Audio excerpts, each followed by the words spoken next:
selamat siang. Perkenalkan, nama saya Yolanda Nababan, NPM 1917061061016, Program Studi Biologi Terapan Fakultas Matematika dan Ilmu Pengetahuan Alam Universitas Lampung akan menjelaskan sedikit banyaknya tentang peranan fungi, baik yang menguntungkan dan yang merugikan.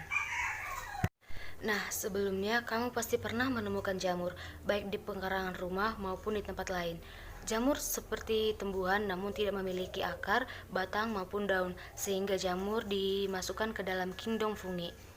Jamur adalah organisme eukariotik yang tidak berklorofil dan hidupnya sebagai organisme heterotrof. Dalam dunia biologi, jamur dikenal sebagai fungi. Selain itu, jamur juga dikenal dengan beberapa istilah yaitu kapang, kamir, ragi, ataupun cendawan. Jamur disebut dengan istilah kapang ketika jamur mengalami tahap reproduksi secara aseksual atau vegetatif. Contohnya kapang roti Rhizopus. Nah, sedangkan jamur yang disebut dengan ragi atau kamir adalah jamur yang tubuhnya bersel satu atau uniseluler. Misalnya ragi pengembang adonan roti Saccharomyces cerevisiae. Sedangkan istilah cendawan digunakan untuk menyebut jamur saat membentuk tubuh buah. Misalnya jamur merang atau Volvariella volvaceae yang berbentuk seperti payung. Saya akan menjelaskan sedikit tentang ciri-ciri dari jamur. Jamur berukuran mikroskopis maupun makroskopis. Jamur yang berukuran mikroskopis yaitu tubuhnya yang hanya terdiri dari satu sel atau uniseluler seperti ragi dan kamir. Sedangkan jamur yang bersifat makroskopis, tubuhnya terdiri dari atas banyak sel atau multiseluler. Contohnya kapang atau cendawan. Jamur memiliki bentuk tubuh yang bervariasi seperti bulat, oval, pipih, bercak-bercak, untaian benang seperti payung maupun mangkok. Tubuh jamur tersusun atas sel-sel eukariotik dan pada dinding sel terdiri dari zat kitin. Jamur tidak berklorofil sehingga tidak dapat berfotosintesis. Sel-sel penyusun tubuh jamur makroskopis yang disebut hifa memanjang membentuk benang. Berikut saya akan menjelaskan tentang peran menguntungkan maupun merugikan dari jamur atau fungi. Yang pertama yaitu peran jamur di bidang pertanian. Semua jamur yang bersifat saprofit sangat menguntungkan karena dapat menguraikan senyawa-senyawa organik menjadi senyawa anorganik yang diperlukan oleh tumbuhan lain. Jamur dapat membusukkan sisa-sisa makhluk hidup sehingga berperan dalam pengembalian mineral tanah. Dengan demikian, jamur dapat menyuburkan tanah. Nah, yang selanjutnya yaitu peran jamur di bidang kesehatan maupun kedokteran. Beberapa jamur dapat digunakan sebagai obat-obatan, dapat menghasilkan antibiotik yang dapat digunakan untuk membunuh kuman. Contohnya yaitu Penicillium notatum dan Penicillium schizongenum yang digunakan untuk membuat antibiotik penisilin. Ada lagi peran jamur yang paling sering kita temui dalam bidang industri makanan maupun minuman seperti kecap, oncom, tape, dan lain sebagainya.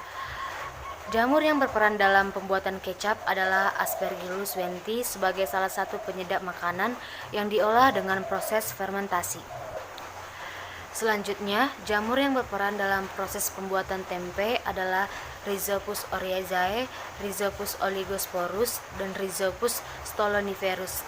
Tempe kedelai dibuat dari bahan kedelai, sedangkan tempe bongkrek dibuat dari bahan kedelai dan ampas kelapa. Nah, contoh selanjutnya jamur yang berperan dalam proses pembuatan keju adalah Penicillium roqueforti dan Penicillium camemberti. Dan yang terakhir adalah tape. Jamur yang berperan dalam pembuatan tape adalah Saccharomyces cerevisiae. Dalam pembuatan tape ada dua jamur yang berperan, yaitu Endomycopsis fibuligera yang berperan mengubah tepung menjadi gula sehingga berasa manis, dan Saccharomyces cerevisiae atau Rhizopus oryzae yang dapat mengubah gula menjadi alkohol. Nah, selain daripada peran fungi dalam makanan, minuman, pertanian, dan kesehatan, ternyata fungi juga berperan dalam ekosistem.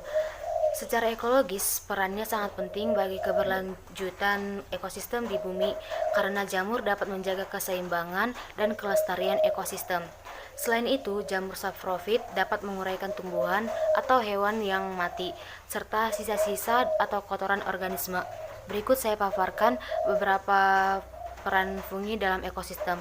Yang pertama, semua jamur saproba atau pengurai yang terdapat di tanah, daratan, air tawar, dan air laut berfungsi sebagai pengurai sampah dan jamur, membantu tumbuhan untuk mendapatkan zat anorganik. Yang kedua, Musor musedo yang terdapat dalam kotoran hewan yang berfungsi sebagai pengurai. Dan yang terakhir yaitu Trichoderma sp yang kita temui dalam kayu bekas, berfungsi sebagai mempercepat penguraian selulosa karena dapat menghasilkan enzim selulase. Itulah beberapa peran fungi yang menguntungkan dalam kehidupan manusia. Yang selanjutnya adalah peran fungi yang merugikan. Terdapat beberapa jenis jamur yang dapat merugikan manusia, misalnya jamur yang bersifat patogen atau menimbulkan penyakit. Nah, yang pertama yaitu sebagai pembusuk. Beberapa jamur dapat membusukkan berbagai makanan seperti sayuran, buah-buahan, roti, daging, dan ikan. Jenis jamur yang dapat menyebabkan kerusakan atau membusukkan makanan adalah Rhizopus nigrisan, Aspergillus niger, Penicillium sp, Cladosporium, dan Scytomium globosum. Kemudian ada jenis-jenis jamur yang menjadi parasit bagi manusia. Yang pertama yaitu Epidermophyton, Microsporum, dan Trigophyton penyebab penyakit kurap. Yang selanjutnya yaitu Musor parasiticus penyebab penyakit kulit. Dan yang terakhir Candida albicans penyebab penyakit pada mulut. Selain menjadi parasit bagi manusia, ternyata fungi juga dapat menjadi parasit bagi hewan, seperti Aspergillus fumigatus, yaitu menjadi penyebab penyakit paru-paru pada burung. Amanita muscaria dapat membunuh lalat karena menghasilkan racun muskarin. Dan yang terakhir sebagai parasit pada serangga yaitu Labolbenia. Yang selanjutnya parasit bagi tumbuhan, Ustilagostaminea atau jamur karat, parasit pada tanaman jagung dan tebu. Exobasidium fesan, hidup parasit pada daun teh. Corticium salmonella, hidup parasit pada cabang buah-buahan dan pohon karet. Dan yang terakhir yaitu Amanita caesarea, merupakan jamur penghasil racun. Sekianlah yang bisa saya jelaskan mengenai keuntungan dan kerugian dari fungi. Jika ada kesalahan kata, saya mohon dimaklumi. Terima kasih.